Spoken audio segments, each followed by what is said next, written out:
वीर्यं करवावहै तेजस्विनावधीतमस्तु मा विद्विषावहै। ॐ शान्ति शान्ति शान्तिः। हरि ओम श्री गुरुभ्यो नमः। हरि ओम श्री गणेशाय नमः। ओम श्री सरस्वत्यै नमः। ओम श्री गुरुभ्यो नमः। ओम समस्त जन कल्याणे निरतं करुणामयं नमामि चिन्मयं देवं सद्गुरुं ब्रह्मविद्वरं सद्गुरुं ब्रह्मविद्वरम्।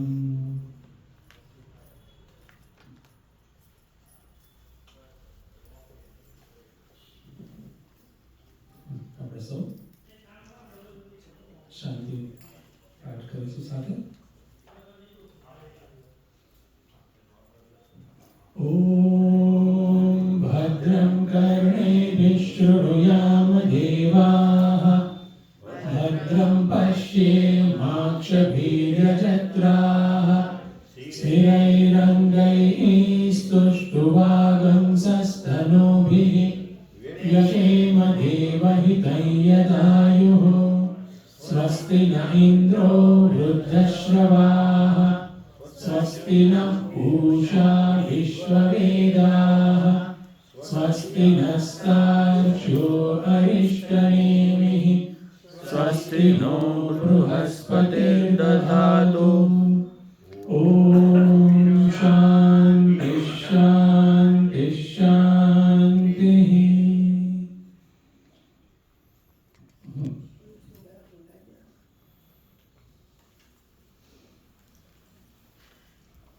મુંડક ઉપનિષદમાં મૂળ પ્રશ્ન અથવા તો મૂળ ઇન્ક્વાયરી એ છે કે એવું કેવું જ્ઞાન છે કે જે જાણવાથી મારી બધી જ અવિદ્યા અજ્ઞાન અને એને પરિણામે જે પણ મારી અંદર દુઃખ અને અભાવ અપૂર્ણતા આવે છે બધું જ પૂરું થઈ જાય, બધું જ હંમેશા માટે જતું રહે।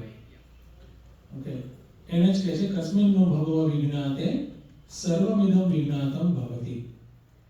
ઓકે, એ શૌનકનો પ્રશ્ન છે અને એના જવાબમાં આ આખું ઉપનિષદ છે।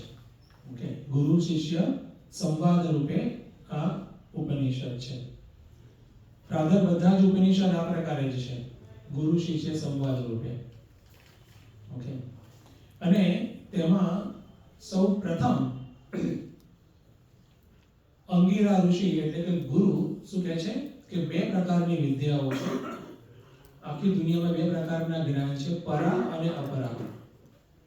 અપરા એટલે કે વેદનો પૂર્વ ભાગનું જ્ઞાન અને ભૌતિક વિજ્ઞાનનું જેટલી પણ શાખાઓ છે એનું જ્ઞાન, અને પરા વિદ્યા એટલે કે જે અક્ષર તત્વ છે એનું જ્ઞાન, આ આખી સૃષ્ટિની પાછળ જે ચૈતન્ય તત્વ રહેલું છે એનું જ્ઞાન, જે મારું જે કાર્ય કરવાનો સંઘાત એટલે કે શરીર મન બુદ્ધિ ચાલે છે અને એને જે ચલાવે છે એ ચૈતન્ય તત્વનું જ્ઞાન।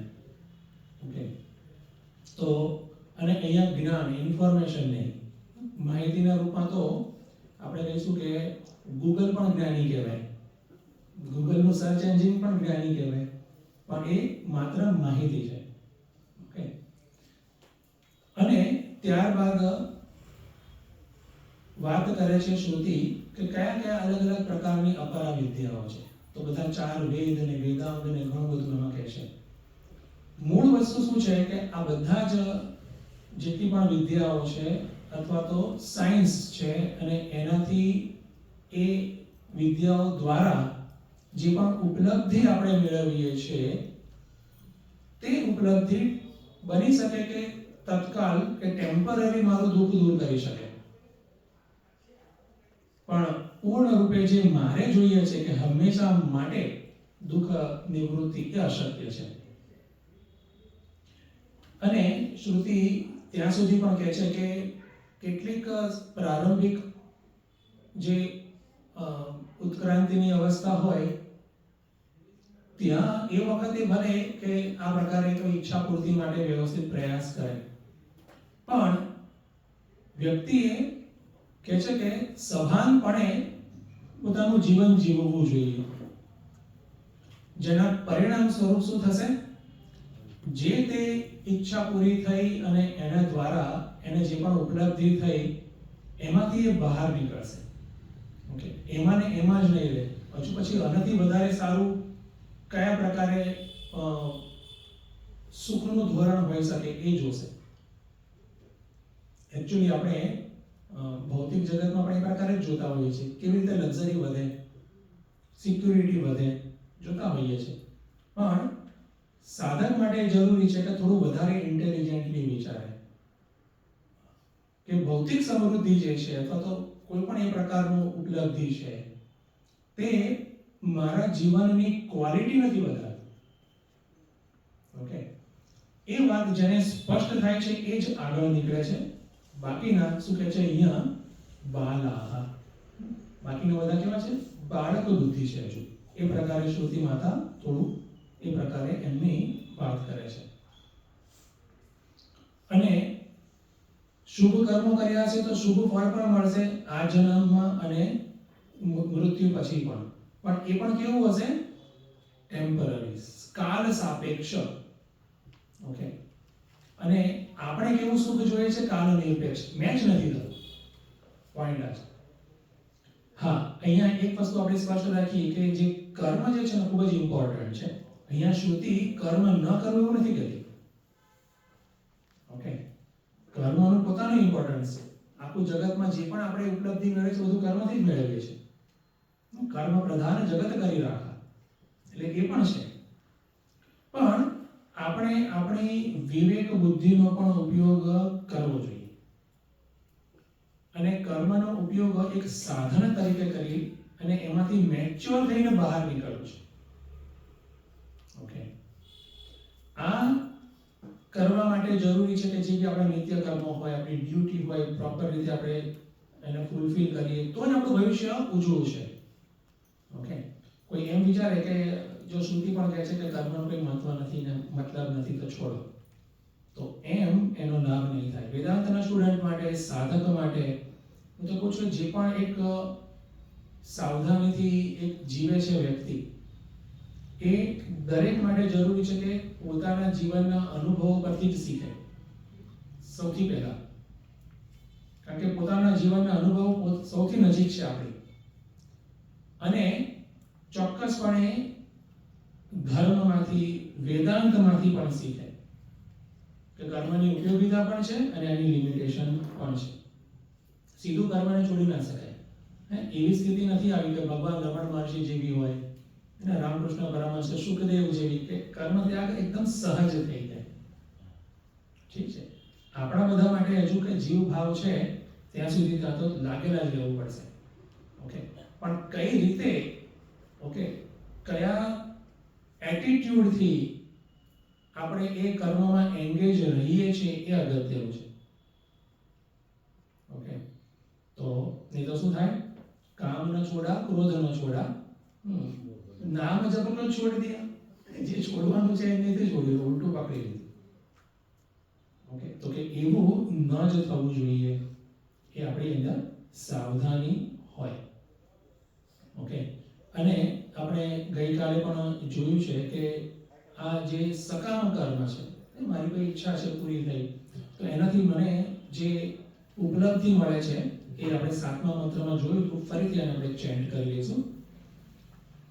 7મો મંત્ર: પ્લવાહ્યેતે અદૃઢા યજ્ઞ રૂપાઃ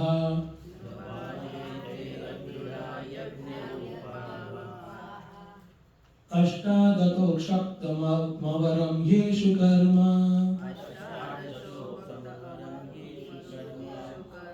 एतत् श्रेयो येऽभिनन्दन्ति मूढाः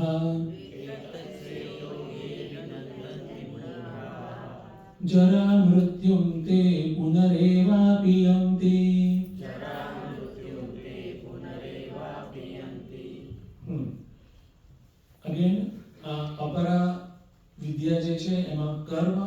નાશવાન છે, એનું એક ચોક્કસ લિમિટેડ ફળ મળે છે, એ આપણને સમજાવે છે. એ આપણી બુદ્ધિમાં સુસ્પષ્ટ થવું જરૂરી છે.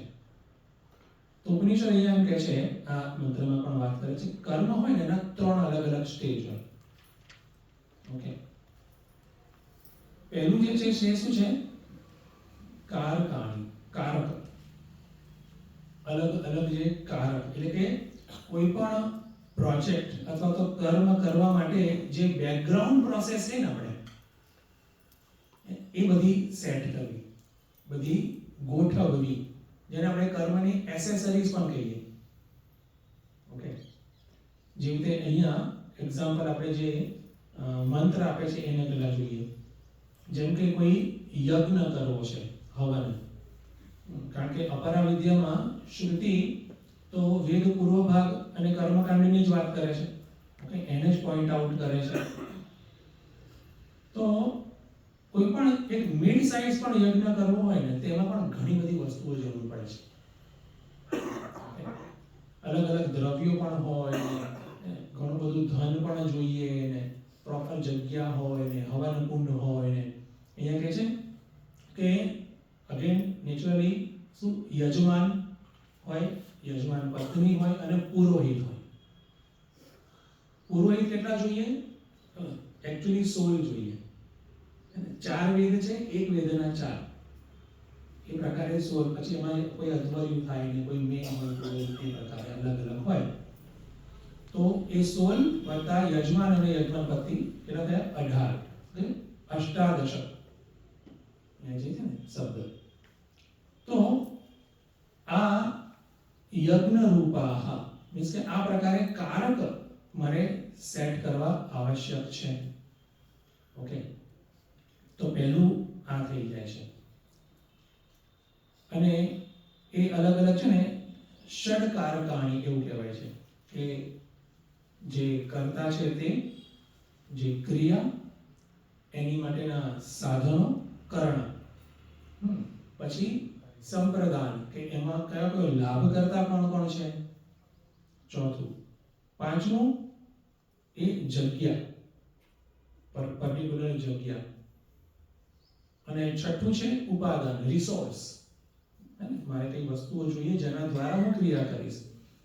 પોઈન્ટ શું છે કે આ બધી જ બાબતો એકઠી કરીએ ત્યારે કર્મ થાય. એકાદું પણ ઓછું થાય તો ના થાય. એક સાદું દ્રષ્ટાંત આપું બીજું. જેવી રીતે અહીંયા તો હવનનું દ્રષ્ટાંત આપ્યું છે, યજ્ઞનું.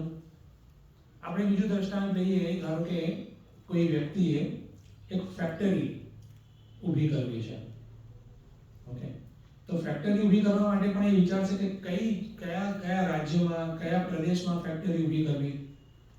પછી કે મને રો મટીરિયલ ક્યાં નજીકથી મળે છે કે કેમ. એને જગ્યા પણ જોઈશે. ઓકે, બિલ્ડિંગ બાંધવી પડશે, વર્કર્સ જોઈશે. ઓકે, ઇલેક્ટ્રિસિટી, પાણી, એટલી બધી વસ્તુઓ સાથે હશે ત્યારે જ એ ફેક્ટરી સક્સેસફુલ થાય. એકાદી વસ્તુ પણ ઓછી થઈ ગઈ તો ફેલ. ઓકે, તો પછી ન થાય. ઓકે, તો એક છે ક્રિયા, અને ક્રિયા જે કારક જે છે ને, અલગ અલગ જે અંગો જે છે ગયા, એનાથી પર્ટિક્યુલર ક્રિયા થાય તે. ઓકે, જેવી રીતે મેં ફેક્ટરીનું દ્રષ્ટાંત આપ્યું, તો ફેક્ટરીમાં અલગ અલગ આ બધા જ અંગો ભેગા થાય અને પછી કામ કરવામાં આવે તો શું આવે? પ્રોડક્શન. કશું મળે, પ્રોડક્શન. તો એ ક્રિયા થઈ ગઈ. પછી ક્રિયાજન્ય ફળ આવે. એનો મતલબ શું કે પ્રોડક્શન થયું પછી એને સેલ ઓફ કરીએ, પ્રોફિટ મળે છે, તો જ એ સક્સેસફુલ કહેવાય. Isn't it? તો એ પ્રોફિટ જે છે એનો ફળ થયો. તો કારક અલગ અલગ, પર્ટિક્યુલર ક્રિયા પ્રોડક્શનની, અને પછી એનું રિઝલ્ટ. કઈ 3 બાબતો? તો કારક, ક્રિયા અને ફળ. કે આ ક્રિયા પણ પ્રોપરલી કરવી જોઈએ, કાયદાથી એની પર્ટિક્યુલર એની જે મેથોડોલોજી હોય એ પ્રકારે જ પ્રોડક્શન આવવું જોઈએ. તો જ પછી એ વેચાશે પણ ખરું ને એનો પ્રોપર આપણને લાભ પણ મળશે, બેનિફિટ, પ્રોફિટ પણ મળશે. બને છે? આ આ પ્રકારે ઇન્ટેલિજન્ટલી દરેક કર્મમાં વિચારવું જોઈએ. આપણને આ પ્રકારના ભૌતિક કર્મની થોડી વધારે સારી રીતે ખબર પડતી હોય છે, આટલો જ આપણે એ દ્રષ્ટાંત રાખીએ. આ જ વસ્તુ જે કોઈ પણ ધાર્મિક ક્રિયામાં પણ હોય છે. જે અત્યારે અહીંયા શ્રુતિ યજ્ઞની વાત કરે છે, તો યજ્ઞના પણ અલગ અલગ કારકો આપણે એકઠા કરવા પડે. યજ્ઞ પ્રોપરલી એના બેઝમાં તો શ્રદ્ધા તો હોય છે ને, અને એની પ્રોપર જે પણ અલગ અલગ સ્ટેપ્સ છે, બધા સ્ટેપ્સ સવિધિ કરવા, ત્યારે એનું ફળ મળતું હોય છે. ઓકે, અને એ ફળ પાછું કેવું મળે છે? એ પણ સમય સાપેક્ષ. એ તો ખરું જ પાછું. એટલે આટલી બધી મહેનત કરીએ છીએ ત્યારે પણ છતાં પણ જે ફળ મળે છે સમય સાપેક્ષ જ છે. કારણ કે જેવું કારણ એવું કાર્ય. અને આ બધા જ કારણો કેવા છે? લિમિટેડ છે. તો એ બધા ભેગા કરીને જે પણ કાર્ય કરીએ છીએ એ પણ કેવું હશે? લિમિટેડ. ઓકે, એ વાત અહીંયા શું કહે છે? પ્લવા પ્લવાહી એતે અદૃઢાઃ. એ ટેમ્પરરી છે, પરમેનન્ટ નથી. ઓકે, બધા જ જે કારક જે છે એ કેવા છે? સમય સાપેક્ષ, નાશવાન. એ ગમે ત્યારે ટાઇટેનિક જેમ ડૂબી જાય એવું થાય, ગમે ત્યારે એવું ચોક્કસ બને. ઓકે, તો એ અહીંયા શ્રુતિ શું ઈચ્છે છે કે આપણે જે કોઈ પણ ક્રિયા હોય એનું તથ્ય જાણીએ સારી રીતે. ઓકે, અને એના દ્વારા જ આપણે એના લાભાલાભ, શું લાભ છે અને શું નુકસાન છે, આપણે સારી રીતે સમજી શકીશું. એક બીજું કર્મનો એરિયા છે ને, બીજી એક વાત કરું, અને ખાસ કરીને અહીંયા ધાર્મિક કર્મ. ધાર્મિક કોઈ પણ કર્મ કે ક્રિયા હોય એમાં પણ બે અલગ અલગ લેવલ છે. એક છે કર્મ કરી લીધું, ઓકે, અને બીજું છે જે તે દેવતાના ધ્યાન સહિત કર્મ કર્યું.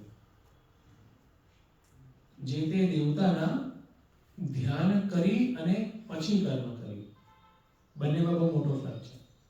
એટલે સધ્યાન કર્મ અને અધ્યાન કર્મ, ધ્યાન સહિત કર્મ અને ધ્યાન રહિત કર્મ. ઓકે, તો એ બંનેમાં પણ પાછો સારો એવો ફરક આવતો હોય છે. ધ્યાન સહિત જે કર્મ થાય છે એ ઉપાસના મૂલક કર્મ થઈ ગયું. ઓકે, એવું છે. જેમ કે સાદું એક્ઝામ્પલ એ કે વિષ્ણુ સહસ્ત્રનામ આપણે બોલીએ છીએ, પાઠ કરીએ છીએ, તો એક છે વિષ્ણુ વિષ્ણુ વસટકારો ભૂત ભવ્ય ભવત પ્રભુ. ચાલો, બરાબર છે, કાંઈ ટાઈમ નથી એટલે ચાલ તરત પછી ગાડી ભાગે, બરાબર છે. એક એ છે. અને બીજું છે શાંતાકારમ ભુજગ શયનમ પદ્મનાભમ સુરેશમ. એમ કરીને ધ્યાન મંત્ર બોલવામાં આવે અને આપણું જે ચિત્ત જે છે એ ભગવાનના એ જે અલગ અલગ જે ગુણો છે ને, એમનું રૂપ છે, એમના ગુણ છે, શાંતાકારમ ભુજગ શયનમ, એમાં આપણું ચિત્ત સ્થિર થાય. ઓકે, આપણે એનો પ્રયાસ જ કરવો પડે, પુરુષાર્થ તો કરવો જ પડે. ઓટોમેટિક તો ખાલી આયુ જ વધે છે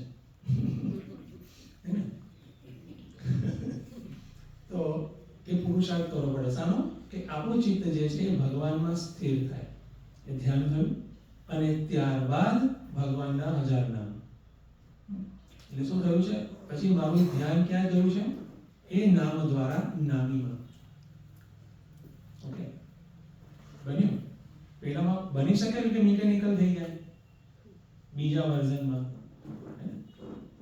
તો જો એક જ ક્રિયા છે પણ એની પાછળ જે પ્રકારે આપણો આશય છે, એટીટ્યુડ છે, કયા પ્રકારે કેટલા ડેપ્થમાં જઈને આપણે પ્રયાસ કરીએ છીએ એ મુજબનો ફરક આવતો હોય છે. ઓકે, અને અહીંયા તો સુસ્પષ્ટ કહી દે છે કે આ બધા અદૃઢ છે, ટેમ્પરરી. અને પછી શું કહે છે ખબર છે?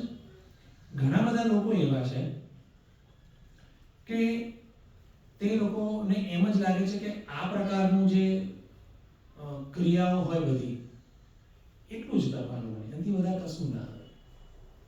આટલું કરો એટલે બરાબર, બહુ થઈ ગયું. પછી ક્યાંય જવાનું નથી, હિમાલય કે ક્યાંય કંઈ આશ્રમમાં કશું નહીં, બધું હું ને મારા ભગવાન સામે કશું કરી લીધું, ખાતા. ઓકે, એવું પણ હોય છે. અને એટલા માટે શું કરે કે જે તે ક્રિયા હોય ને કે એ ચાલતી રહે, મારે એટલું જ જોવાનું. જુઓ, આવું હોય છે. પછી ભલે આપણી સેવા પૂજા પણ કેમ ના હોય, અથવા તો ભૌતિક જગતમાં કોઈ વ્યવસાય પણ કેમ ના હોય, બસ એ ચાલતું રહે, મારે એટલું જ જવાનું છે. એટલે શું થઈ ગયું? ટૂંકી દ્રષ્ટિ છે, શોર્ટ સાઇટેડ વ્યક્તિ, બુદ્ધિમાન વ્યક્તિ નથી. તો એને અહીંયા શ્રુતિ માતા શું કહે છે? મૂઢા, એનું નામકરણ કરે છે. એ કહે છે મૂઢ લોકો છે. એમને કેવું જોઈએ છે? કાયમનું સુખ જોઈએ છે, અને ટેમ્પરરી ક્રિયાથી. એ અશક્ય છે. ઓકે, અશક્ય છે. અશક્ય બાબત એ ઈચ્છે છે. એક બે વાર નહીં, હંમેશા એ પ્રકારની જ લાઈફસ્ટાઈલ એની હોય છે.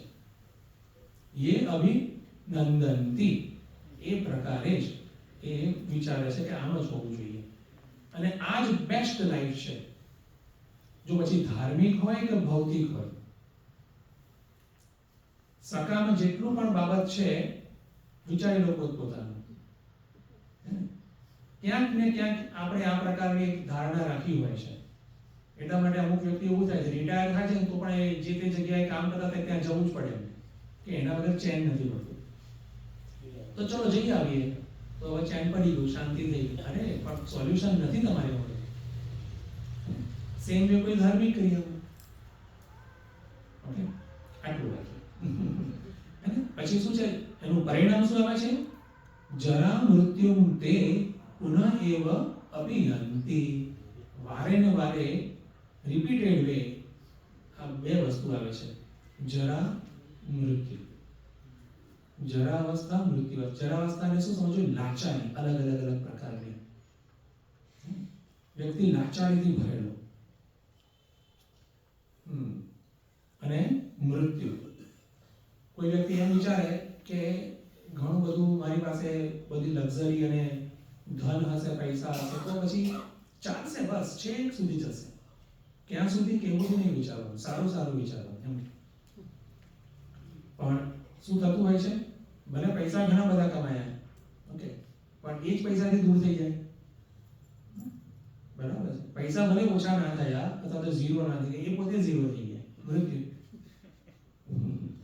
ઓકે, અને ક્યારેક તો એવું પણ થતું હોય છે, જરા અવસ્થામાં શું થતું હોય છે કે આપણી સિસ્ટમ જ ઘણી બધી બહુ મેન્ટેનન્સ માંગે. ઓકે, એટલે ઇવન ભોગ સામે હોય છતાં પણ એને એન્જોય ના કરી શકાય, એની સામે ખાલી જોઈ રહેવાનું. તો એ બધી પ્રકારની જે લાચારી છે, અને પુનરપી જનનમ પુનરપી મરણમ, એ પ્રકારે મૃત્યુ સમૃત્યુ ગચ્છતિ. ઓકે, એ એની એક સાયકલમાં એ રહેતા હોય છે. કોની વાત છે અહીંયા? માત્ર કોઈ સંસારી લોકોની નહીં.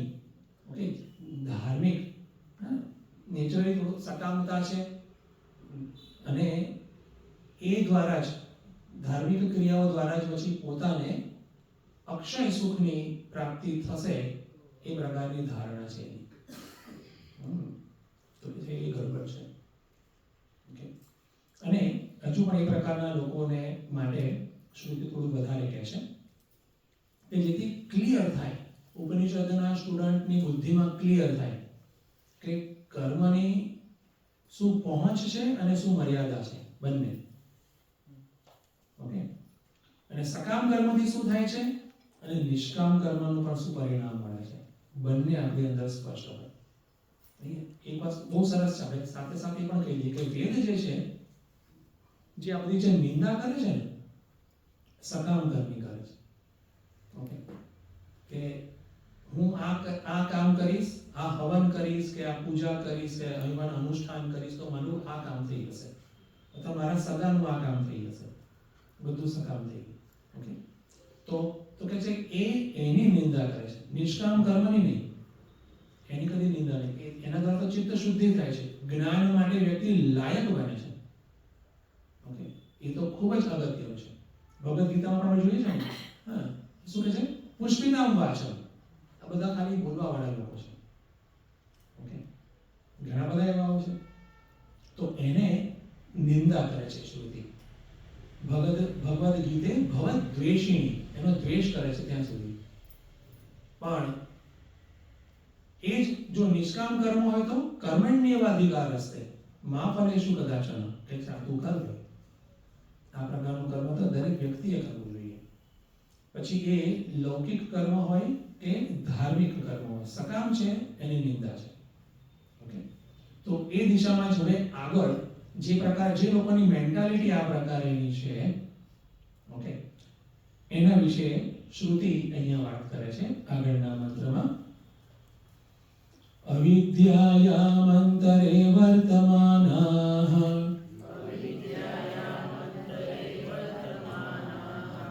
સ્વયં ધીરાઃ પંડિતં મન્યમાનાઃ જંઘન્યમાનાઃ પર્યન્તિ મૂઢાઃ અંધેનૈવ નિયમાના યથાંધાઃ.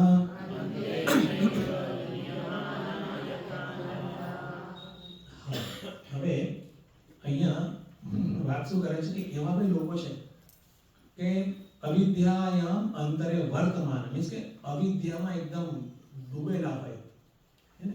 જેવી રીતે ચાક્ષુરીમાં ગુલાબજાંબુ કેવું ડૂબેલું હોય, અંદર બહાર બધું એક જ, એવી રીતે અવિદ્યા એકદમ ફૂલ, પણ પોતાને સ્વયં ધીરા, હું તો જ્ઞાની છું ભાઈ, હું તો હાઈલી ક્વોલિફાઈડ છું, પંડિતમ મન્યમાના, મને બધું જ આવડે, MBA સીધું જ. અને સર્ટિફિકેટ ક્યાંથી લેવાનું? પોતાના તરફથી, મન્યમાના, ક્યાંય ચેક કરવાની વાત નથી આવતી. બરાબર છે? હવે પોતે સર્ટિફાઈડ, સેલ્ફ સર્ટિફાઈડ હોય, હવે એને આપણે કઈ રીતે ચેન્જ થાય? તો કે ના થાય. એટલા માટે શ્રુતિ કહે છે કે એ લોકો બધા મૂઢ આ લોકો છે, ફૂલ. તો અહીંયા અવિદ્યા પોતે કોણ છે એ ખબર નથી, જીવનનો ધ્યેય શું છે એ ખબર નથી, કેમ જીવવું જોઈએ એ પણ ખબર નથી, કમ્પ્લીટલી અવિદ્યા. હવે એવા જે લોકો જે છે એનું આ પ્રકારે અહીંયા વાત કરીએ તો આપણે જોઈ લઈએ કે બધા જ જેટલા પણ મનુષ્યો છે એને આપણે અલગ અલગ 4 કેટેગરીમાં મૂકીએ તો સારું રીતે સમજાશે. એક છે કે જેમને આ પ્રકારે નથી ખ્યાલ આવતો, સત્ય જાણતા નથી, પણ સાથે સાથે એમને પોતાને પણ ખબર નથી કે મને સત્ય નથી ખબર. ઓકે, તો આને મૂર્ખતા કહેવાય. ઓકે, એ પોતે ખબર નથી ક્યાં જઈ રહ્યા છે, જે તો કોઈ ચાલતા ચાલતા જાય છે પણ ક્યાં જાય છે ખબર નથી, તો મૂર્ખતા છે. બીજા પ્રકારના વ્યક્તિઓ કે પોતાને નથી ખબર સત્ય શું છે, જ્ઞાન નથી, અને પોતે એ પણ જાણે છે કે મને નથી ખબર. આ પ્રકારના લોકો રિઝનેબલ કહેવાય, એને અજ્ઞાન કહેવાય. એમને શીખવાડી શકાય, એમને માટે જ્ઞાન પણ આપી શકાય. કેમ? એ લોકોને ખબર છે કે મને નથી ખબર, માટે એ લોકો અંદરથી વિનમ્ર હોય. ઓકે, મૂર્ખતામાં તો શું છે, મને બધું આવડે છે, હા, વિનમ્ર હોય. એટલે ડાયરેક્ટલી કે ઇનડાયરેક્ટલી શીખવા માટેની એમની અંદર જિજ્ઞાસા હોય. કેમ? મને નથી ખબર, આઈ નો આઈ ડોન્ટ નો, એવું છે. બન્યું? આ બીજા પ્રકારના લોકો. ત્રીજા પ્રકારના લોકો એવા પણ હોય છે કે જેમને ખબર છે સત્ય, પણ એ જાણતા નથી કે મને ખબર છે, એવું પણ હોય છે. ઓકે, અંદર પડેલું જ હોય છે, એક પાતળું આવરણ હોય નાનું, બસ એ ભંગ થયું અને પછી તરત જ જ્ઞાનનો ફુવારો. ઓકે, આપણે જો હનુમાનજીને જામવંતજી કહે છે ને કે રામ કાજ લગી તવા અવતારા, હે ને? એમ તરત યાદ આવી ગયું. પછી શું? તબહી ભયઉ પર્વતાકાર. બસ કે પછી તો મને ખબર પડી ગઈ. ઓકે. અને એ પ્રકારે વ્યક્તિઓમાં, સાધકોમાં પણ એ પ્રકારે હોય છે કે એકાદી કઈ ઘટના બને અને તરત જ અંદર જે પ્રતિભા છે એ બહાર આવે. ઓકે, અંદરનું જે જ્ઞાન છે એ બહાર આવે. તો જાણે છે પણ છતાં પણ એક કંઈક આવરણને કારણે એમને ખ્યાલ નથી. એ ત્રીજા પ્રકારના લોકો. અને ચોથા પ્રકારના વ્યક્તિઓ, એમને જ્ઞાન પણ છે અને એમને ખબર પણ છે કે મને જ્ઞાન છે. આને કહેવાય જ્ઞાની. બરાબર છે? ધીરાહ, એકચ્યુઅલી ધીરાહ. ઓકે, એમની પાસે જઈ અને શીખવું જોઈએ. ઓકે, તો આ ચોથા છે. હવે શ્રુતિ જે છે એ કહે છે કે બીજા પાંચમી વેરાયટી પણ છે. પાંચમી વેરાયટી શું છે? કે એ તો અજ્ઞાની છે, એમને કંઈ ખબર નથી પડતી, પણ પોતે માને છે કે હું તો પરમ જ્ઞાની છું. બરાબર? પંડિતમ મન્યમાનઃ, એનો મતલબ આ છે. પોતાને એવું લાગે છે કે મને બધું જ ખબર પડે છે. ઓકે, એ પ્રકારનું એક સેલ્ફ હિપ્નોટિઝમમાં હોય. પોતે જ પોતાને એ પ્રકારે હિપ્નોટાઇઝ, સંમોહન કરીને રાખ્યું હોય. એવા લોકો જે છે બહુ ડેન્જરસ. અને એવું પણ બને કે થોડું ઘણું કંઈક વાંચીને પણ પછી એ શબ્દોની માયાજાળ પણ ફેલાવી શકે. બધું એવું છે. અને એ પ્રકારના લોકોની માનસ સ્થિતિ કેવી હોય છે? જંઘન્યમાના, અલગ અલગ ઘણા બધા પ્રોબ્લેમોથી ઘેરાયેલા હોય. અને ક્યાંક ને ક્યાંક ઊંડો પણ ભય રહ્યો હોય. ઓકે, અજંપો હોય. ઓકે, ઇનસિક્યુરિટી ક્યાંક ને ક્યાંક એ લોકોને લાગેલી હોય. એટલા માટે પછી પોતાને એક સિક્યોર ઝોનમાં જ રાખે. ખ્યાલ આવે છે? બસ કે આટલું કરીએ ને બસ એની અંદર જ રહેવાનું, કિલ્લાની અંદર રહેવાનું, એવી રીતે. અને આ વસ્તુ એવી છે કે ઇવન સામાજિક દ્રષ્ટિએ પણ જેમ જેમ કોઈ હાઈ પોઝિશનમાં જાય ને તેમ તેમ પણ એનો ભય વધતો જાય. એક સાદી વાત, આપણી પાસે ધારો કે કોઈ વ્યક્તિ પાસે એવરેજ પૈસા છે તો એને ભય નહીં હોય. ધારો કે બહુ બધા પૈસા નહીં તો ભય લાગે, જતા રહેશે તો.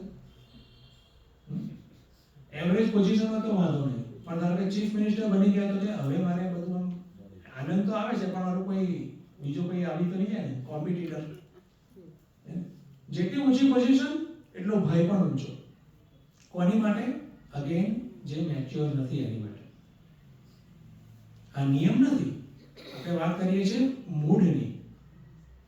ઓકે, એટલા માટે ઇવન કહે છે કે ઇન્દ્રને પણ ડર લાગે છે. આટલા મોટા બળવાન રાજાઓ જે છે, દેવતાઓના પણ રાજા, કે કોઈ રાજસૂય યજ્ઞ કરે છે, 99 થયો છે તો હવે ડર લાગે છે કે મારું સિંહાસન જતું રહેશે મારા હાથમાંથી. થાય છે એવું? તો જંઘન્ય મીન્સ કંઈક ને કંઈક એ લોકોની અંદર ફિયર ફેક્ટર હોય છે. આ બાજુ ભલે આનંદ લેતા હોય, પણ એ આનંદ જે છે એ ડરથી, વિષાદથી બધો ભેગો થયો હોય. ઓકે, કર્મની જે નશ્વરતા છે, લિમિટેશન છે, એને સ્વીકારતા નથી. પરિણામ છે મૂઢાહ, નિત્ય વસ્તુ વિવેક રહિતા. અને કેવા છે? અંધાહ, બ્લાઇન્ડ, સત્યને નથી જોઈ શકતા. ઓકે, અને એટલા માટે સત્ય તો માત્ર કોણ જોઈ શકે છે? જ્ઞાની છે. અને પાછા શું કરે છે? અંધેન એવ નિયમાન યથાંતઃ. એ એમની ગતિ કેવી હોય છે? એક આંધળો વ્યક્તિ બીજા આંધળા વ્યક્તિને રોડ ક્રોસ કરાવે એના જેવું. ઓકે, એટલે એ જેને પણ દોરે, જેને પણ લીડ કરે એની હાલત પણ એના જેવી. તો એ પ્રકારની સ્થિતિ. એટલા માટે ગુરુ માટે સ્પષ્ટતા છે. એવું કહેવાય છે સ્વયં તરતી અન્યનપી તારયતિ. પહેલા તો એ પોતે તરેલો હોવો જોઈએ. જે પ્રોબ્લેમમાંથી મારે દૂર થવું છે એ તમારી અંદર પણ એટલો દેખાતો હોય તો પછી મારે આપણે બંને સરખા આપણે ત્રીજા પાસે જઈએ ભાઈ, એ વધારે સારું છે કે જેમાંથી બહાર નીકળે હે ને. તો અહીંયા બની શકે કે મને તો બધું આવડે છે અને પછી બીજાને કે હું તને રીડ કરું, તને સમજાવું, એ પ્રકારની પણ માનસિકતા હોય તો અંધે નૈવ નિયમાના યથાંધા. તો આ પ્રકારે કોની વાત કરે છે? અગેન સકામ કર્મી. અને એ કર્મમાં જ લૌકિક કર્મ હોય કે પછી ધાર્મિક કર્મ હોય, કર્મમાં જ એ જીવનનું સોલ્યુશન શોધે છે અને સોલ્યુશન છે એવું વિચારે છે, એવું નક્કી કર્યું છે એની બુદ્ધિમાં. એની બુદ્ધિમાં એવું નક્કી થઈ ગયું છે કે કર્મમાં જ, પછી ભલે ધાર્મિક કર્મ પણ, લૌકિક કર્મ પણ, અને વેદ પૂર્વેલું ધાર્મિક થઈ ગયું પણ સકામ નેચરલી, ઓકે, કે એનાથી મને આટલા લાભ મળશે. પછી એક લાભ, કેટલાક લાભ અહીંયા આ જન્મમાં પણ હશે, કેટલાક લાભ મને મૃત્યુ પછી પણ હશે. તો એ પ્રકારની જેની માઇન્ડસેટ ફિક્સ થઈ ગયું છે, જેની બુદ્ધિમાં આ પ્રકારનો નિશ્ચય છે, એને અહીંયા શ્રુતિ માતા કહે છે તમને લાભ મળશે ચોક્કસપણે. બધા લાભ પણ ગણાવ્યા, ગેરંટી આપી કે લાભ મળશે, પણ તમારું સ્ટેટ ઓફ માઇન્ડ શું છે? બુદ્ધિની કક્ષા કઈ છે? મૂઢા. ઓકે, અને આવા લોકો હોઈ શકે બહુ કોન્ફિડન્ટ હોય અને બીજાને પણ કે આમ જ કરાય હે ને, કોન્ફિડન્ટલી. અને એટલા માટે એક વ્યક્તિ સરસ કહે છે કે confidence without knowledge is dangerous. જ્ઞાન વગરનો આત્મવિશ્વાસ, કોન્ફિડન્સ, એવું ડેન્જરસ વસ્તુ છે. એવું છે કે પોતાને તો નુકસાન કરે, અન્યને પણ કરી શકે છે. એવું છે. અને એ જ લાઈનમાં એક જે 9મો શ્લોક મંત્ર છે છેલ્લો, એ પણ અહીંયા શ્રુતિ વાત કરે છે. અગેન ફરીથી એ જ મૂઢ વ્યક્તિને ઉદ્દેશીને વાત કરે છે. ઓકે, શું કહે છે આપણે જોઈએ. ઓકે, અવિદ્યાયાં બહુધા વર્તમાનાઃ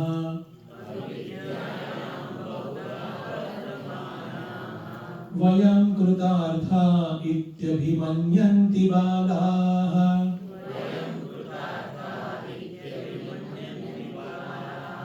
યત્ કર્મિણો ન પ્રવેદયન્તિ રાગાत्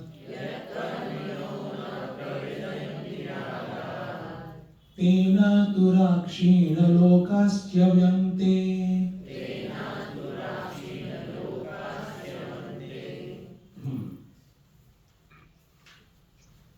હવે શું કહે છે? બહુધા અવિદ્યાયામ, એનો ઠસોઠસ અવિદ્યા અથવા તો એક ખોટી જે અન્ડરસ્ટેન્ડિંગ છે, ખોટું જ્ઞાન અંદર ભરેલું છે. કયા એરિયામાં? તો બધા જ એરિયામાં. મૂળ આપણે રહીએ તો જીવ, જગત અને ઈશ્વર, આ ત્રણેય એરિયામાં ખોટી ધારણા છે. એવા વ્યક્તિની વાત કરે છે. પોતાના વિશે પણ શું વિચાર છે કે હું તો આ શરીર છું, શરીરને સાચવો, શરીરની સુખાકારી એ જ. ઓકે, અજ્ઞાન. જેવી રીતે વેદાંતમાં વાત છે કે રજ્જુના અજ્ઞાન જે છે તો એ કેવી રીતે જણાય? એને સર્પ બુદ્ધિ હોય. પછી ભલે એમાં વેરાયટી હોઈ શકે કે એને ક્યાંક સાપ દેખાય, ક્યાં ભૂછિદ્ર,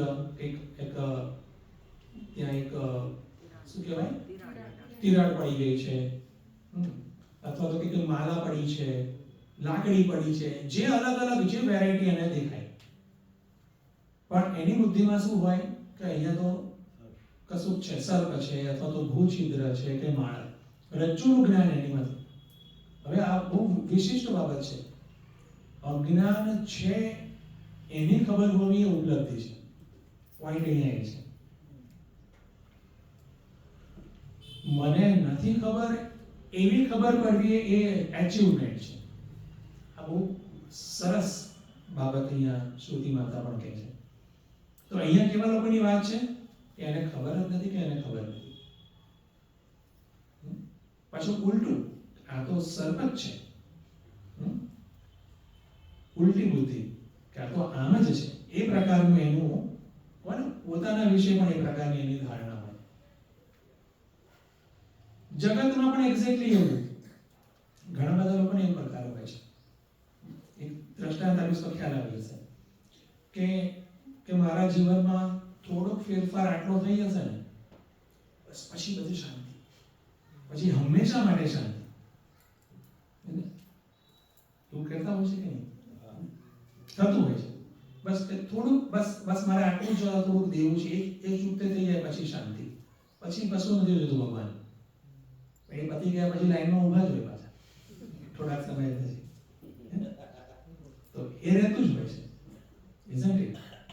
અને એટલા માટે આપણે જોઈએ છે કે બાળકો એમ વિચારે કે આ પેરેન્ટ્સ જે છે, મમ્મી પપ્પા, એમને કેવું સારું, સ્કૂલે જવાનું નહીં, હોમવર્ક નહીં, એક્ઝામ તો આપવાની જ નહીં, એ ગયા બહાર ફરવા ઓફિસે, પછી પાછા આવી ગયા મજા કરે, એવું વિચારે કે આવું થઈશું તો વધારે સારું પડશે. પેરેન્ટ્સ એમ વિચારતા હોય કે આના કરતા તું બાળકો આવે, ટેન્શન તો નહીં કરશું. એટલે એમ જ આખી જિંદગી ચાલતી રહેતી હોય છે. નેબર્સ ગ્રાસ ઇઝ ગ્રીનર એવું જ લાગે. બસ ખાલી થોડું આટલું એડ ઓન કરી નાખીશ ને મારા લાઈફમાં એટલે બધું સેટ. તો જગતની સ્થિતિ કેવી છે? સ્વામી વિવેકાનંદ એમ કહે છે કે જગત જે છે ને કૂતરાની પૂંછડી જેવું છે. તમે સીધું કરો ને કેટલા વર્ષો સુધી એને સીધું રાખો, છોડી દો ધારો કે, તો પાછી વાંકી થઈ જશે. તો જગતના એરિયાથી આપણે એકદમ સંતોષ મળી જાય પૂર્ણ રૂપે એવું કદાપી ના થાય. એવું કદાપી ના થાય. અલગ અલગ પરિસ્થિતિઓ, શરીર મારું ને લોકોના રિલેશન ને બધું એકદમ બેસ્ટ હોય, બેસ્ટ એટલે કે સાનુકૂળ હોય, એવું કદાપી ના થાય. અને એ બધું હંમેશા માટે હોય, નેવર. પણ બહુધા અવિદ્યાયામ, જે મૂળ વ્યક્તિ કેવું વિચારે છે કે ના ના થઈ જશે, આઈ કેન ડુ ઇટ, બસ થોડુંક જ બાકી છે, એમ કરતા કરતા તો મૃત્યુ સુધી પહોંચી જાય માણસ. ઓકે, એ વાત અહીંયા સ્પષ્ટ કરે છે. અને ઈશ્વર માટે, જીવ, જગત અને ઈશ્વર માટેની પણ ધારણા કેવી હોય કે બસ આટલા પાઠ કરી નાખો ને સીધું ભગવાન પાસે, બસ ત્યાં વૈકુંઠ લોકમાં જતો રહેવાનું, બસ પછી ત્યાં શાંતિ. બરાબર છે? ત્યાં કોઈ પણ પ્રકારનું કામ નહીં કરવું પડે, ભગવાનના ચરણોમાં બેસી રહો, બસ આનંદ કરો. તો ઈશ્વર માટેની પણ જે ધારણા જે છે ને, ઓફકોર્સ આપણા જ વેદો કહે છે, પણ એમાં એક તથ્ય છે એ પ્રકારે કે તમે પહેલા આટલું સમજો ને પછી આગળ જાઓ.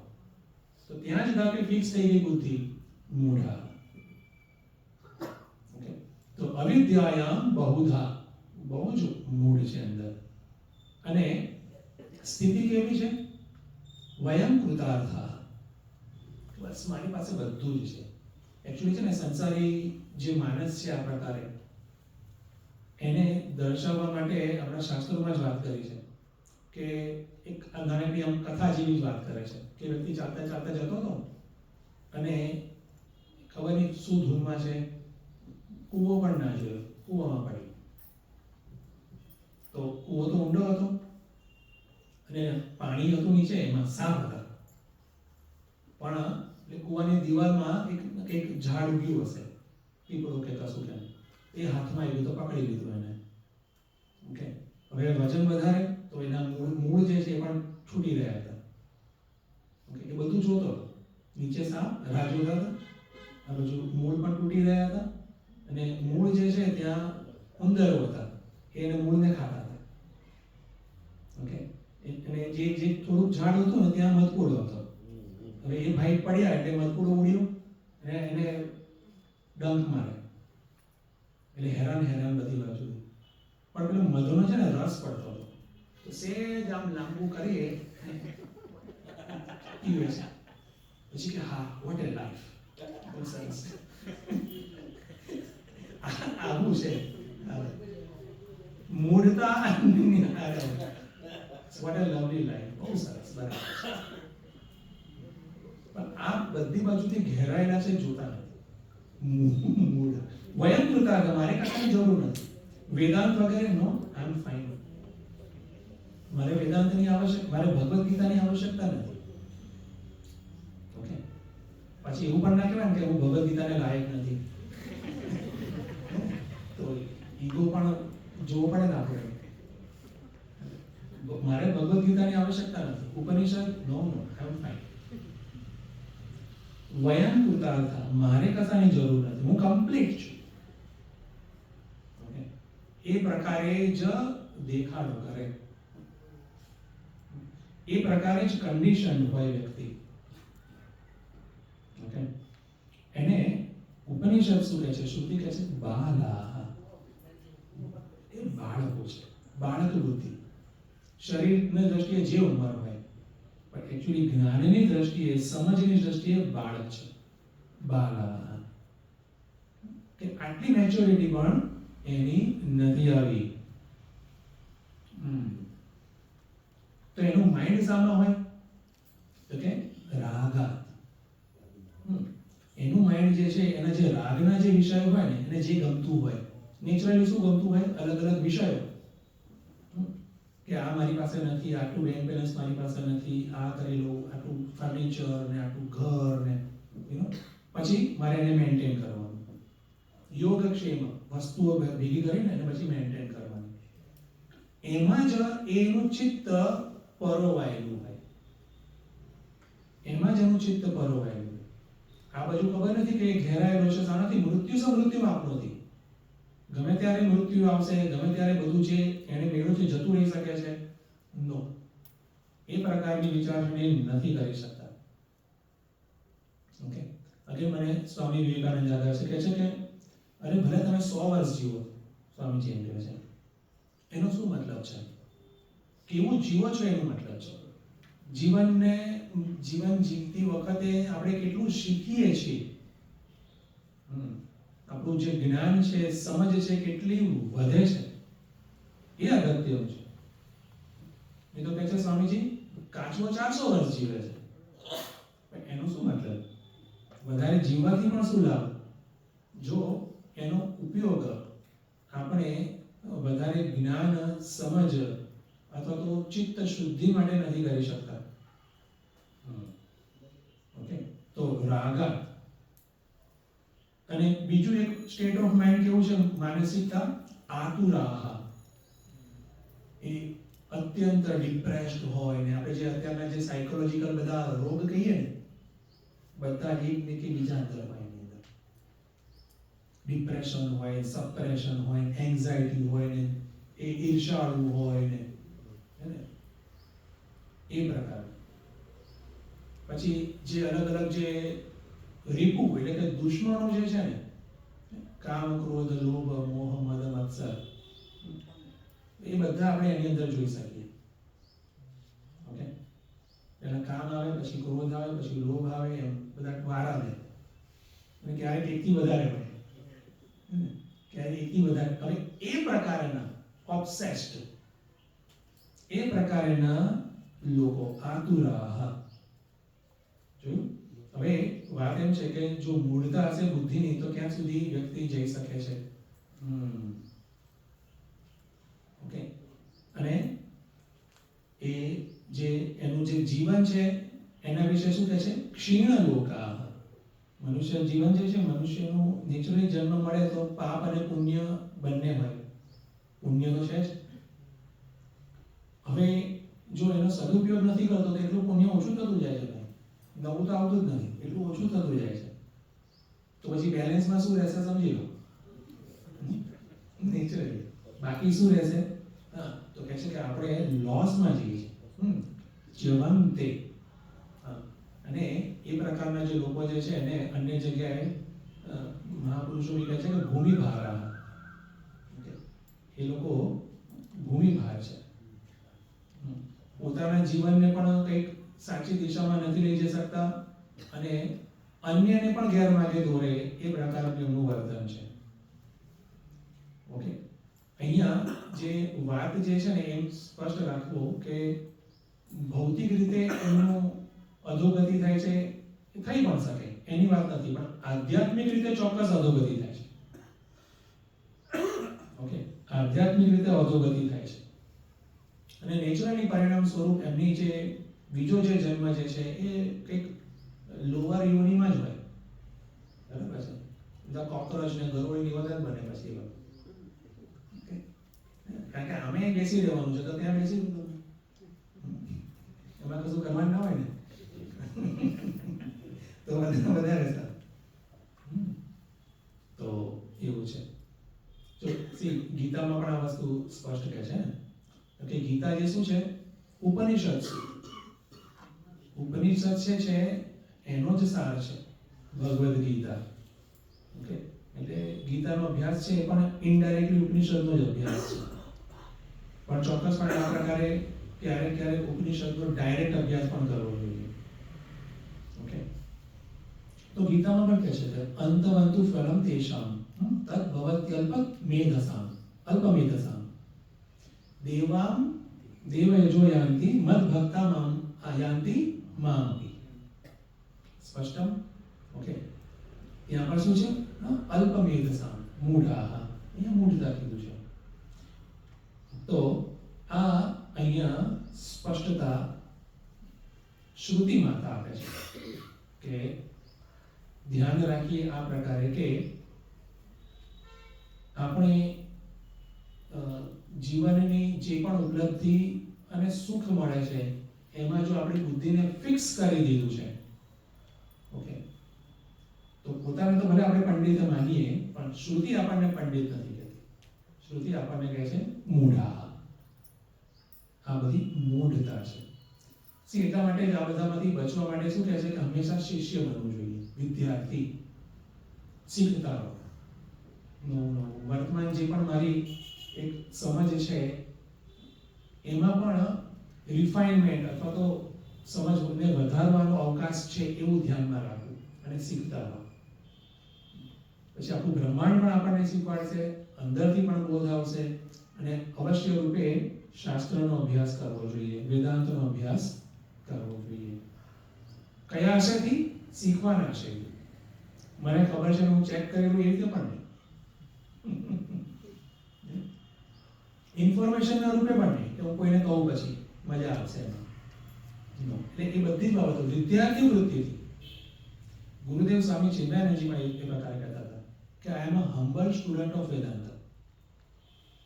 હું એક વિનમ્ર શિષ્ય છું વેદાંતનો.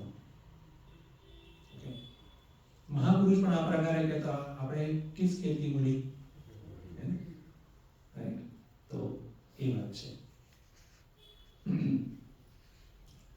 ઓકે, તો હવે આટલી વાત કર્યા પછી હવે શ્રુતિ જે છે ને એ સકામ જે કર્મી જે છે એની માટેની વાત કીધી તો બહુ થયું, આટલું કીધું ઘણું છે. ઓકે, હવે મારે થોડું બીજું પણ કહેવું છે, છતાં આપણે એક છેલ્લો મંત્ર હજુ પણ છે એમની માટે. ઓકે, એ શ્રુતિ કહે છે, આપણે એ પણ જોઈએ અને ત્યારબાદ શ્રુતિ ઉપાસના વિશે પણ કહે છે. ઓકે, અને અગેન આપણો જે ધ્યેય છે આ કર્મ વિશે, ઉપાસના વિશે જાણવું એ નથી, પણ આપણે બધું જ જાણતા એનું જાણવું મીન્સ કે એનો લાભ અને એની લિમિટેશન. પછી જે બ્રહ્મ વિદ્યા છે એ જ એકમાત્ર આપણી જરૂરિયાત છે મૂળભૂત રીતે, એ સ્પષ્ટ અહીંયા વેદાંતમાં કરે છે. ઓકે, એટલા માટે આ પ્રકારે પણ આપણને સમજાવે છે. તો શ્લોક મંત્ર નંબર 10. ઇષ્ટાપૂર્તમ મન્યમાના વરિષ્ઠમ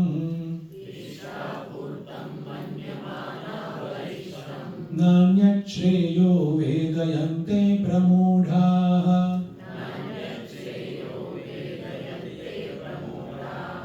ન કસ્ય પૃષ્ઠે તે સુકૃતેનુ ભૂત્વા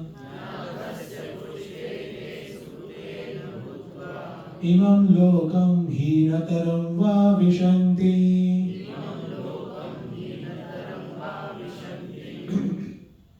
અગેન કોની વાત કરે છે? પ્રમૂઢાઃ, મૂઢરાજ. ઓકે, કેમ? ઇષ્ટાપૂર્તમ મન્યમાના વરિષ્ઠમ, કે આ શ્રેષ્ઠ કાર્ય છે. કયું? ઇષ્ટાપૂર્તમ. ઓકે, એ પોતે જ માની લીધું છે કે આ શ્રેષ્ઠ છે, આનાથી વિશેષ મારે કશું જ લાઈફમાં જોઈતું નથી, કશું કરવું પણ નથી, કશું સમજવું પણ નથી, કશું ટ્રાય પણ નથી કરવું. આવી ગયું આ બધું છે.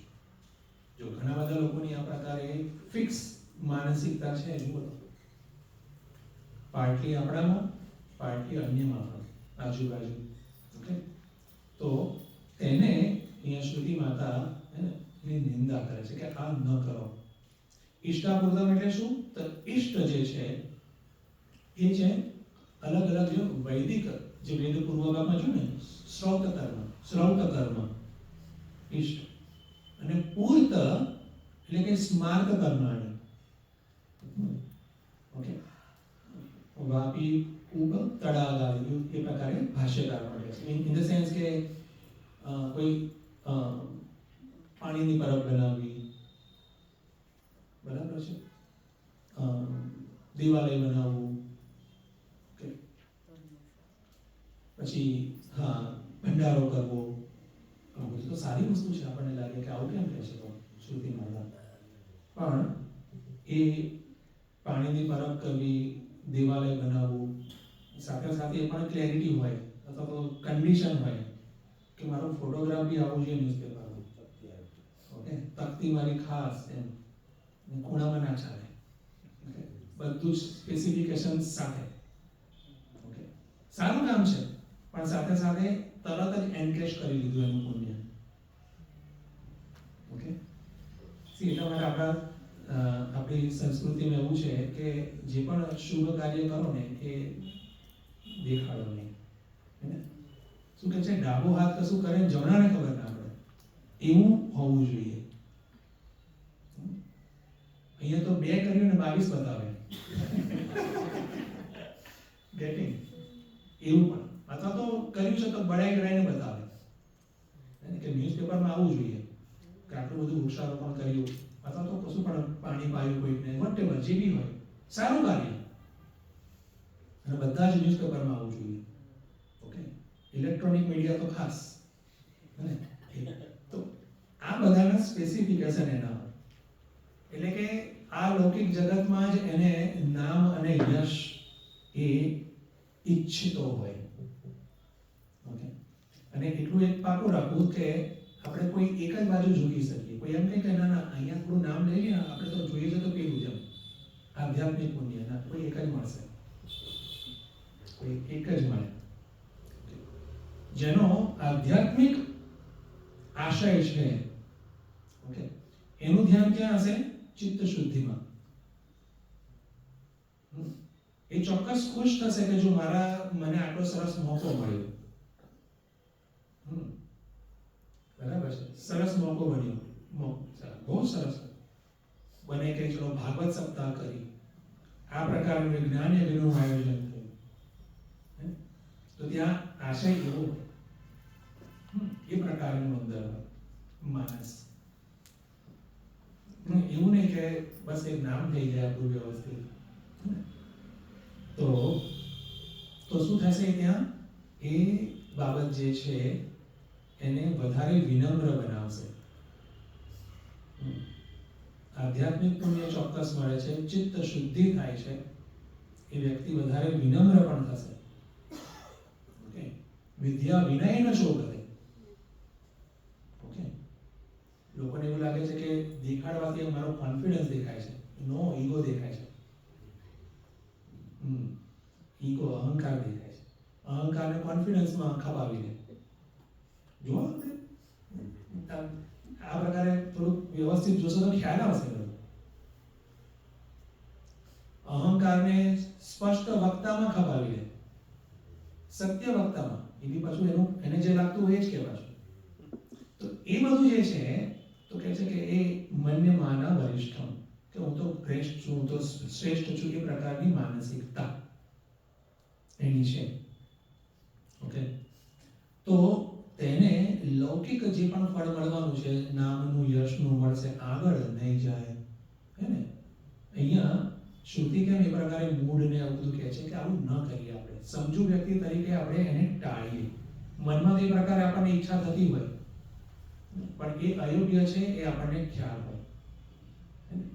જે રીતે સ્વીટ જોઈને ઈચ્છા તો થાય કે ખાઈ લઈએ, બરાબર છે, પણ એ અયોગ્ય છે, આપણી હેલ્થ માટે રોગ છે તો નેચરલી વધારે વીક કરી જશે, વોટ એવર, અને પછી આપણે શું કરીએ, એને ટાળીએ. સેમ વે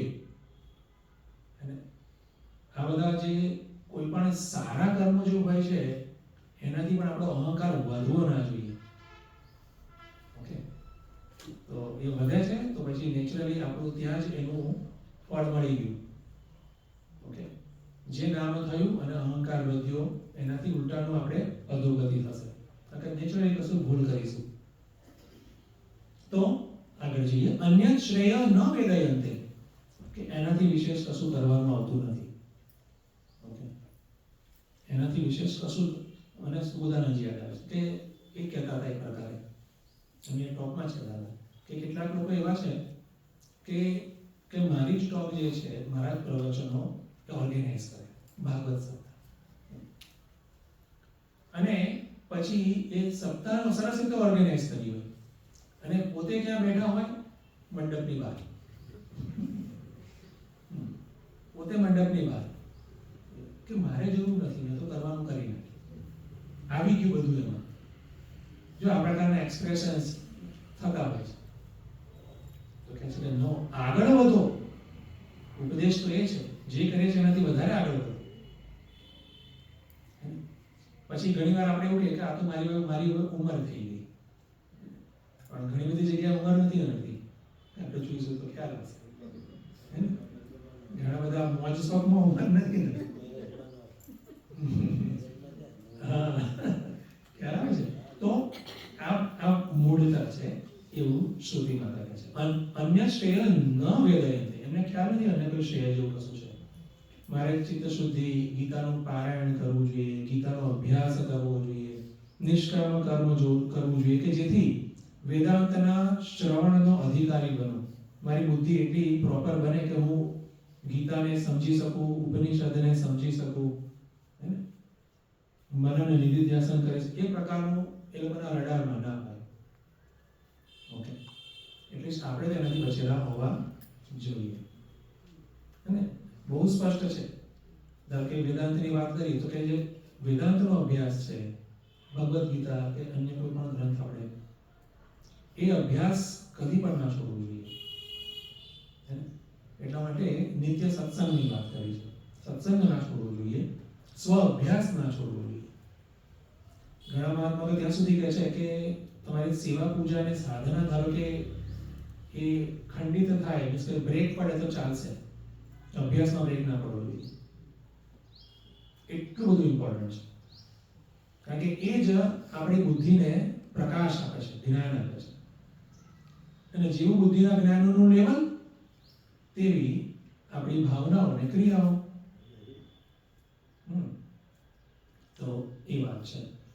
અને પછી અહીંયા એક બીજું એક કહે છે કે સુકૃત તો કર્યા છે, તો એ લોકો સુકૃતનું ફળ પણ મળશે. શું મળશે? નાકમ. નાકમ સુખમ. કમ એટલે કે સુખમ, ન કમ. અકમ, અકમ રાખીએ. અકમ એટલે કે જ્યાં સુખ નથી, તો શું છે? દુઃખ છે. આ સંસ્કૃતનું થોડું છે, એ પ્રકારે જોવાનું છે. પછી ન અકમ છે એટલે નાકમ થઈ ગયું. તો ન અકમ એટલે જ્યાં દુઃખ નથી, દુઃખ રહિત સુખ, એવું મળશે. એવી એ પ્રકારનું પ્લેઝર, એ પ્રકારનું સુખ મળશે. દુઃખ નથી, દુઃખ રહિત સુખ. ક્યાંની વાત કરે છે? સ્વર્ગમ. ઓકે, આ સુકૃતનું એ બળ હોય છે, પુણ્યનું એ બળ ચોક્કસ છે. પછી લૌકિક પુણ્ય છે તો બી એનું બળ હોય છે કે આપણે અંદર એક સુખદ મનોસ્થિતિ હોય, સુખદ પરિસ્થિતિ પણ હોય. ઓકે, બધા જે વિચિત્ર લોકો આગા પાછા થઈ ગયા, દૂર થઈ જાય મારાથી, એવું થાય. પુણ્યનું એવું લાભ છે, પણ એ ક્યાં સુધી? સુકૃતે અનુભૂતવા, એ અનુભવ કર્યો, વિષંતિ, પાછું પાછું ફરીને એ જે સંજોગો પાછા છે મિક્સ થઈ જાય. કેવા અત્યારે આપણા છે એવા પાછું મિક્સ થઈ જાય કે થોડુંક બરાબર ને થોડુંક નહીં બરાબર. ઓકે, તો પછી એ સ્વર્ગલોકમાં ગયા હોય તો ક્ષીણે પુણ્ય મર્તલોકમ વિશંતિ, એવું પણ થાય. ઓકે, વર્તમાન લોકમાં છીએ એ તો સ્વર્ગલોકની જ વાત છે, પણ વર્તમાન લોકમાં આપણે છીએ તો પણ સંજોગો પ્રતિકૂળ થવા લાગે. ઓકે, તો સાનુકૂળતા જે છે એના પછી પ્રતિકૂળતા ઊભી જ છે. એવું ધીર બુદ્ધિમાન વ્યક્તિને ખબર હોય. માટે સાનુકૂળતાને હંમેશા મેન્ટેન કરી રાખવી, હે ને, એ પ્રકારની ભ્રમણામાં એ ન હોય. એના કરતા સમય શક્તિનો ઉપયોગ શામાં કરે કે મારું જ્ઞાન વધારો, મારી મેચ્યોરિટી વધારો, મારું અંતઃકરણ વધારે શુદ્ધ કરું, મારી નેગેટિવિટી ઓછી કરું, આત્મબળ વધારું,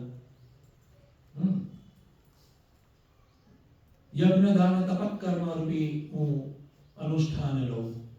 એ બધાનો પોતાનો સમય શક્તિને ઇન્વેસ્ટ કરે, નિવેશ કરે. નહીં કે આ બધું મેન્ટેન રાખવું, કારણ કે એ તો ડેફિનેટલી જવાનું છે. કાં તો પરિસ્થિતિ વિષમ થશે, કાં કે એ પરિસ્થિતિમાંથી આપણે જતા રહીશું. સિમ્પલ છે. તો આ વાતની જે સ્પષ્ટતા જેની અંદર છે એ બુદ્ધિશાળી વ્યક્તિ છે, એ સાધક છે. એટલા માટે ગુરુદેવ પણ કહે છે ને કે સાધક મસ્ટ બી ઇન્ટેલિજન્ટ. ઇન્ટેલિજન્ટલી બધું કામ કરો. અને બેસિક જે બાબતો છે ને બહુ જ સિમ્પલ છે. હવે આ કેટલી સિમ્પલ બાબત છે, પણ આપણે ક્યાંક મોહી જઈએ અને પછી આપણે એને ભૂલી જઈએ. બેસિક બાબતો કે રોકેટ સાયન્સ નથી, આપણા વિશેની જ વાત છે ભાઈ, આખે આખી. તો ચિત્ત શુદ્ધિ અને એના દ્વારા શાંતિનો અનુભવ, કે એ આધ્યાત્મિક પુણ્ય છે. સત્વ, આપણો જે મન છે, અંતઃકરણ છે, એમાં સત્વનું ધોરણ લેવલ વધે, રજસ અને તમસ ઓછા થાય, અને એ દ્વારા આપણી અંદર એક સુખનું વાતાવરણ બને. એ બાહ્ય પરિસ્થિતિ નિરપેક્ષ હોય, સાપેક્ષ નહીં, નિરપેક્ષ હોય. અને જ્ઞાનીઓમાં આપણે જોયું છે, એનાથી પણ આગળ જઈએ, ગુણાતીત, તો શરીરમાં આપણે કેટલા બધા રોગ હોય છતાં પણ એ પોતે આનંદમાં, સ્વરૂપના આનંદમાં હોય. ઓકે, મને પૂજ્ય મોટા યાદ આવે છે, કેટલા બધા રોગ હતા, 15-16 અલગ અલગ રોગ હતા, પણ એ એકદમ આનંદમાં. કેમ? ત્યાં સ્વરૂપનું જ્ઞાન છે. બરાબર. તો આપણે ગુણનો તો આનંદ લઈએ કે બાહ્ય પરિસ્થિતિ નિરપેક્ષ, કશું આટલું બધું સેટિંગ હોય તો જ આપણને સુખ ન. તો એ સાધકત્વ છે, અને એ જ સાધક પછી આગળ જતા સિદ્ધ થશે.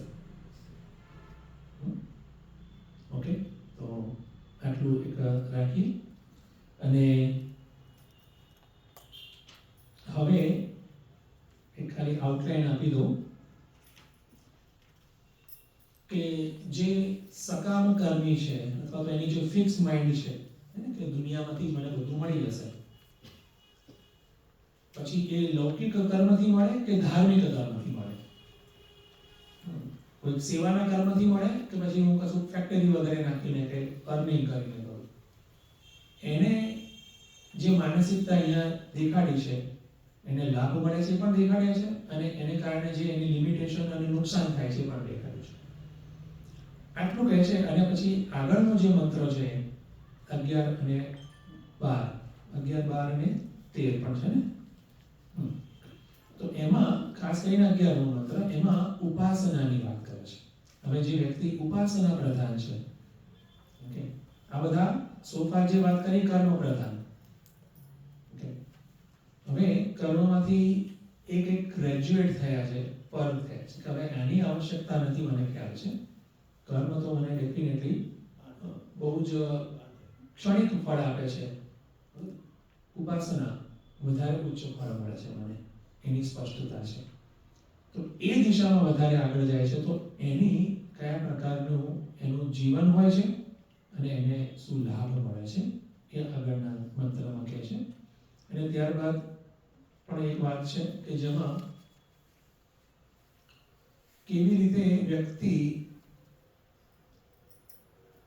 સ્વરૂપના જ્ઞાન માટે પ્રવૃત્ત થાય છે. કોણ પ્રવૃત્ત થાય છે?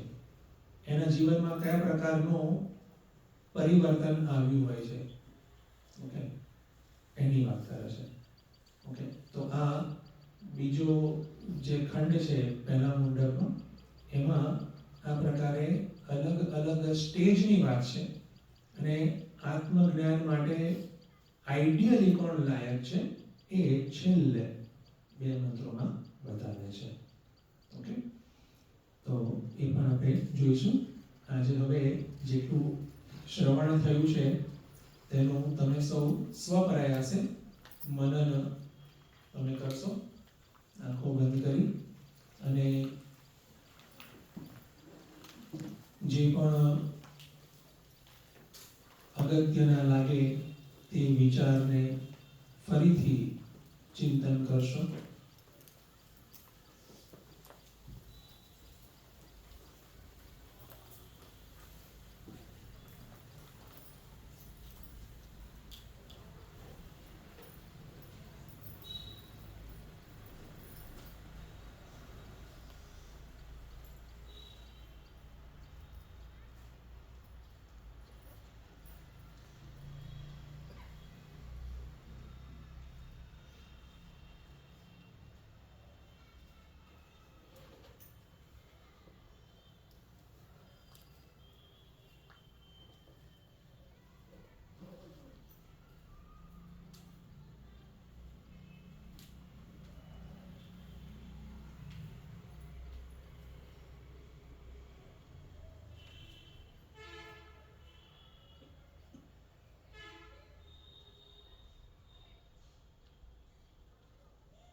કર્મ કરવા, એક્ટિવ રહેવું, પ્રોડક્ટિવ રહેવું જરૂરી છે.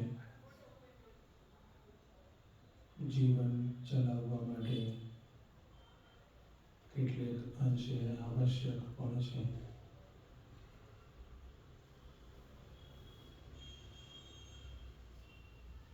કર્મ દ્વારા જ ઈચ્છાઓની પૂર્તિ પણ થાય છે. સુખ, અર્થ, કામ પણ મળે છે.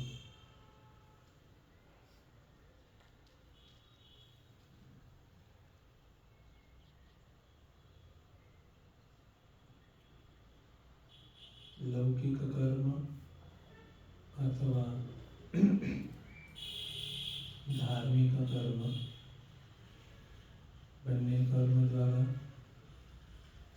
ઈચ્છા પૂર્તિ કરી શકાય.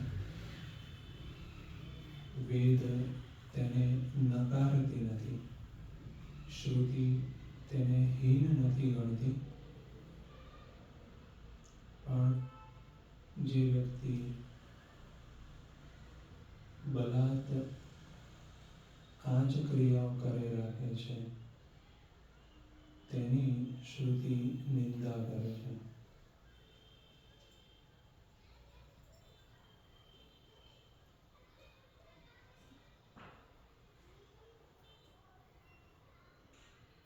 બાળપણમાં નાદાની હોય એને કારણે કેટલીક ઈચ્છાઓ હોય, પણ મોટા થયા પછી પણ જો નાદાની રહે તો તે અયોગ્ય વિકાર, મૂઢતા કહેવાય છે.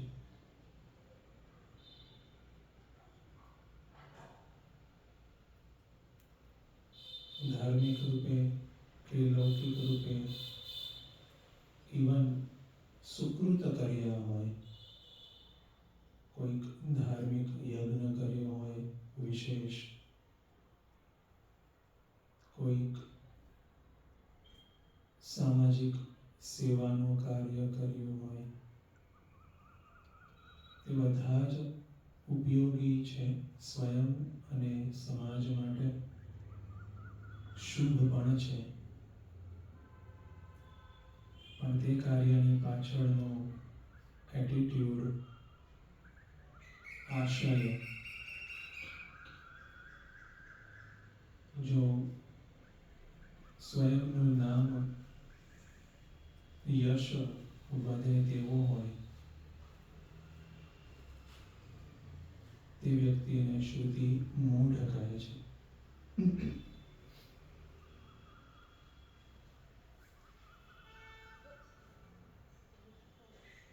સમાજ સેવાનું ધાર્મિક કે લૌકિક કાર્ય,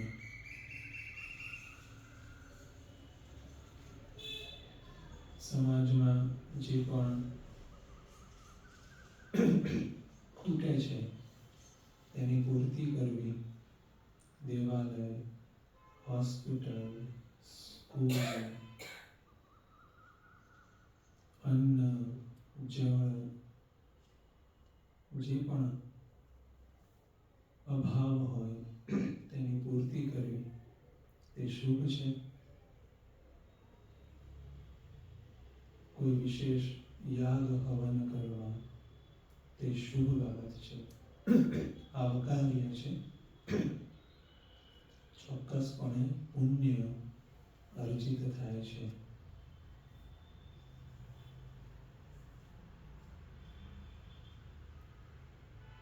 સાધક, સભાન વ્યક્તિ આ બધા જ શુભ કાર્યો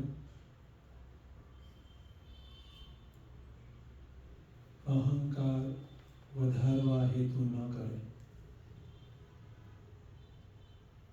શુભ કાર્યો કરવા ઈશ્વરે મને પસંદ કર્યો, નિમિત્ત છું હું, તે પ્રકારની બુદ્ધિમાં, હૃદયમાં સ્પષ્ટતા હોય.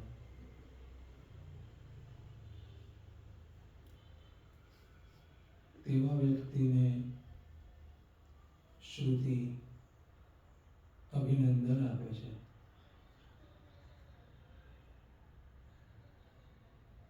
તેનું જ ચિત્ત વધુ શુદ્ધ થશે, નકારાત્મકતા, કામ, ક્રોધ આદિ રિપુથી વધુ મુક્ત થશે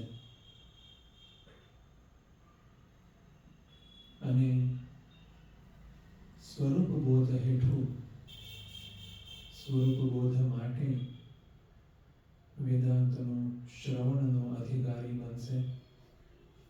તેના હૃદયમાં સત્યને જાણવાની શુભેચ્છા, એવી જિજ્ઞાસા થશે, શુભ ઈચ્છા થશે અને ઈશ્વર તે સાધકને આધ્યાત્મિક યાત્રા આગળ લઈ જવામાં મદદરૂપ થશે. તેના જીવનમાં ગુરુ આવશે, માર્ગદર્શક આવશે, વેદાંતનું શ્રવણ, મનન, નિધિધ્યાસનની પ્રક્રિયામાં આગળ વધશે. જેમ જેમ પ્રક્રિયા થશે તેમ તેમ વ્યક્તિત્વ વધુ ને વધુ ખીલતું જશે.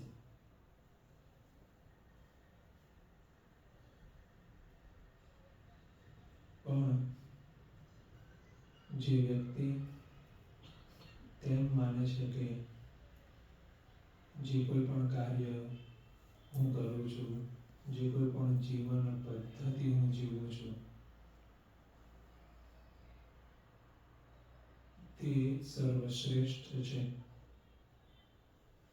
તેમાં કોઈ પરિવર્તનની આવશ્યકતા નથી, માટે તે પરિવર્તન માટે યત્ન પણ નથી કરતો.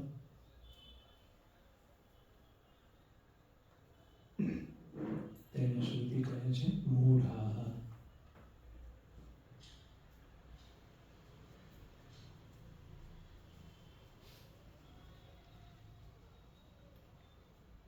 પ્રમૂઢાઃ વિશેષ રીતે મૂઢ છે.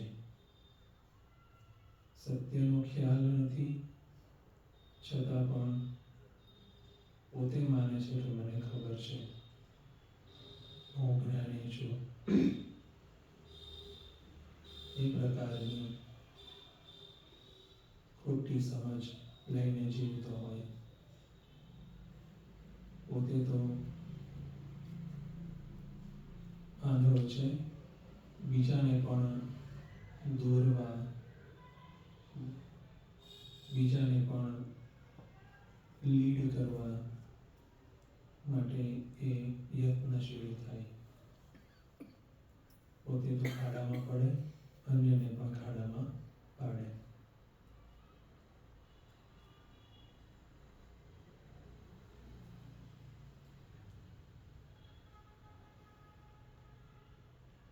આવા વ્યક્તિ ઉપરાંત અન્ય વ્યક્તિઓ પણ દુનિયામાં છે, જે પોતે સત્ય નથી જાણતા અને એનો તેને ખ્યાલ પણ નથી. તે જ મૂર્ખામી છે. મૂર્ખામી યુક્ત તેનું જીવન હશે. બીજા પ્રકારના લોકો પોતે સત્ય નથી જાણતા, પોતે અજ્ઞાની છે, તેનું તેને ખબર છે.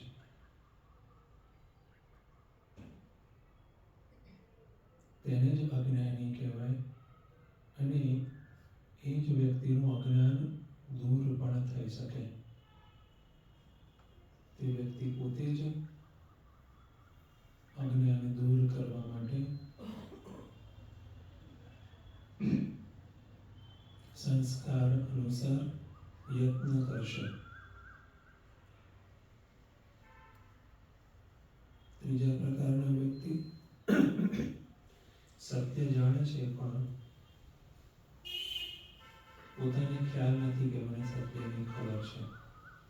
એક નાનકડો અવરોધ, એક આવરણ બસ એ ભંગ થયો અને પોતે જ્ઞાની તરીકે પોતાને જોવે. ચોથા પ્રકારના વ્યક્તિઓ જે સત્યને જાણે છે અને તેની પોતાને ખબર પણ છે, તેને જ જ્ઞાની કહેવાય છે અને તેમનું જ માર્ગદર્શન ફળદાયી થાય છે.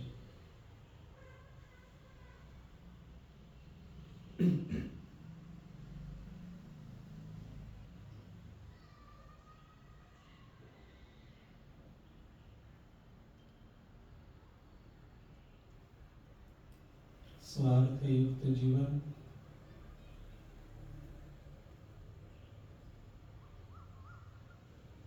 તે તે જીવન દરમિયાન અને મૃત્યુ બાદ પણ ઉચ્ચ પ્રકારે સુખ નથી આપતું.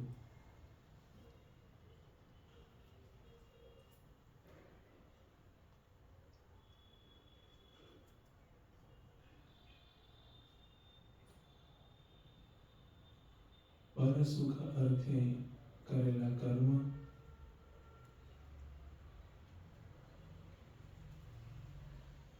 સુખની આશા સાથે કર્યા હોય તો તે લૌકિક પુણ્ય ના રૂપે પુણ્ય બળ જમા થાય છે અને આ જીવનમાં અથવા અને મૃત્યુ બાદના જીવનમાં એક સાનુકૂળ પરિસ્થિતિ આપે છે, જેને સ્વર્ગલોક કહેવાય છે.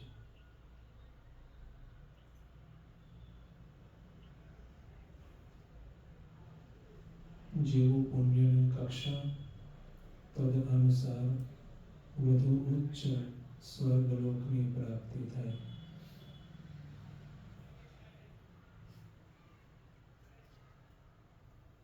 ત્યાં વિષય સુખ ભોગ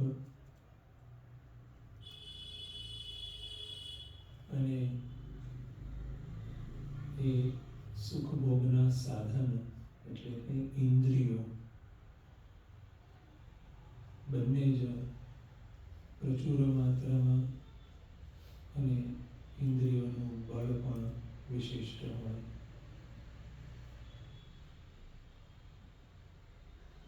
ઇન્દ્રિયોના ગોલક એ તે વિશિષ્ટ સુદૃઢ હોય.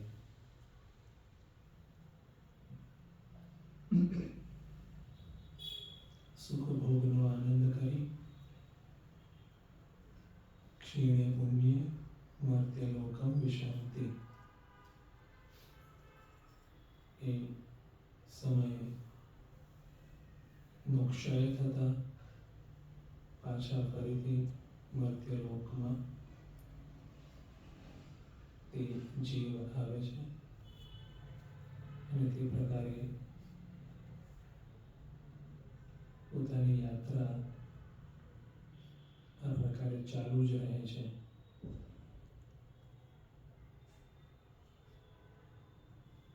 તેવા વ્યક્તિને પણ શ્રુતિ માતા મૂઢ કહે છે, મૂર્ખ રાજ કહે છે.